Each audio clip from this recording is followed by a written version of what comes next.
Okay, first of all, I just want to thank everybody for coming and for allowing me to give this talk. And my name is Robert Hidajat.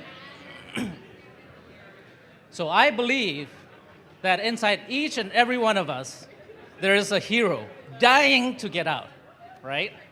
If in the right situation, given the right opportunity, all of us have the capability to do incredibly heroic acts. But sometimes we don't do that because we hear things like this in the news. Sensationalized, right? Kind of stirs around in your head. But I believe that there's more good news, more good things happening in the world today. We just don't tend to remember it. So Gandhi, I think, said it best, that humanity is really an ocean. So a few dirty drops will not make the ocean dirty. So I believe all of us in this room today, if we work together, we can start a new movement, right? We can choose to do the right thing. So if we're faced with a situation where we see a stranger that needs our help, we can choose to do the right thing and help them. Unleash the hero inside us, right? Instead of succumbing to fear.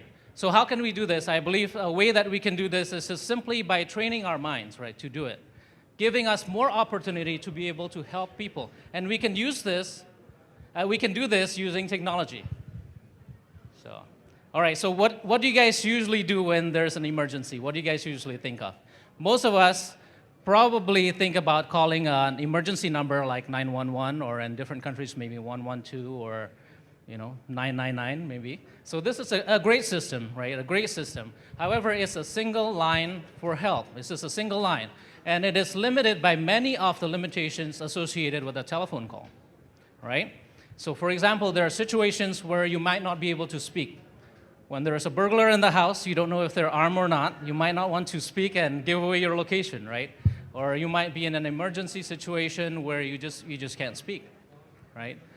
There might be also situations where you can't get a reliable signal long enough to talk to the 911 operator to give them enough information so they can send help to the right place. I believe if you want to get a better chance to get help in emergencies, you need to broadcast your emergency message and not rely on a single line of help. And you can do that today using technology, like Twitter. Twitter is free. It allows you to do that. Some of you might be familiar with a very good example of Twitter. Student journalist stranded in Egypt. He got arrested. He got a chance to send one tweet, one word, arrested. Broadcasted this to a lot of people. Leads to his subsequent freedom less than 24 hours later. Very powerful, right? It's a free tool, right? You're in a foreign land, and you're free in less than 24 hours. So you can use Twitter today to bring your community together, to connect yourself with your neighbors across the street, your neighbors around your area, create kind of like a virtual neighborhood watch, right? To watch out for each other. There's also a lot of police departments nowadays that are on Twitter and monitoring. So, but to be honest, sending a tweet, even a single word, takes a lot more work than dialing 911, right? And it's just not as intuitive. When you're panicking in an emergency, you don't think about dialing 911. So how can we bridge this gap? So I'm working with a couple people at home here on a mobile application that allows you to bridge the gap. This mobile application is called Flarecaster. It's coming out pretty soon. Basically what it does, it monitors the outgoing call that you make on your phones. And if it detects that you make a phone call to an emergency number, it automatically creates an emergency message and broadcasts it to a predefined number of destinations. And it does this simultaneously as your emergency call is being connected to 911. So you get the best of both worlds, and you don't have to change your habit.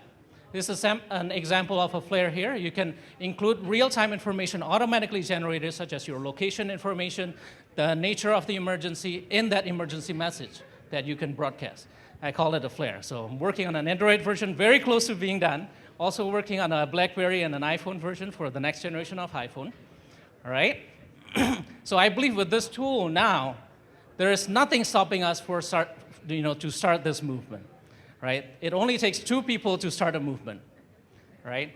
This is a very good quote. The first follower is really what transforms a lone nut into a leader and to start a movement. It doesn't take a lot of people, just two people. And imagine if all of us are working together to start this movement, how much good we can do. All right?